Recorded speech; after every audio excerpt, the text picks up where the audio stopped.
Good morning, welcome back to my channel. ನಾನಿವತ್ತು haircut ಮಾಡಿಸೋಣ ಅಂತ ಇದ್ದೀನಿ. ಯಾವ ಥರ ಮಾಡಿಸೋದು ಅಂತ ಗೊತ್ತಿಲ್ಲ, ಬಟ್ ಪಾರ್ಲರಿಗೆ ಹೋಗಿ ಅವರ ಸಜೆಷನ್ ತಗೊಂಡು ಆಮೇಲೆ ನೋಡೋಣ. ಬನ್ನಿ ಹಾಗಾದರೆ ಹೋಗೋಣ. ಪಾರ್ಲರಲ್ಲಿ ನಾನು ಸಿಗ್ತೀನಿ. ನಾನು ಪಾರ್ಲರಿಗೆ ರೀಚ್ ಆದೆ. ಅವ್ರ ಹತ್ರ ಸಜೆಷನ್ ಕೇಳಿದ್ದಕ್ಕೆ ಅವರು ಲೇಯರ್ ಕಟ್ ಮಾಡಿಸಿ ಅಂತ ಅಂದರು. ಪ್ರೊಸೀಜರ್ ಸ್ಟಾರ್ಟ್ ಮಾಡೋದಕ್ಕಿಂತ ಮುಂಚೆ ಹೇರ್ ವಾಶ್ ಮಾಡಿದರು. ಆಮೇಲೆ ಇವಾಗ ಹೇರ್ ಕೊಂಬಿಂಗ್ ಮಾಡ್ತಾ ಇದ್ದಾರೆ. ನೋಡೋಣ ಯಾವ ಥರ ಮಾಡ್ತಾರೆ ಅಂತೇಳಿ. ಇದು ಫಸ್ಟ್ ಎಕ್ಸ್ಪೀರಿಯನ್ಸ್ ಈ ಪಾರ್ಲರಲ್ಲಿ. ನೋಡೋಣ.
ಆಲ್ಮೋಸ್ಟ್ ಆಗ್ತಾ ಬಂತು ನೋಡಿ. ಚೆನ್ನಾಗೇ ಮಾಡಿದರು, ಚೆನ್ನಾಗಿ ಬಂತು.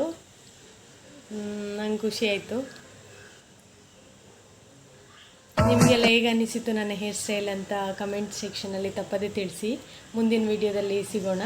ಬಾಯ್.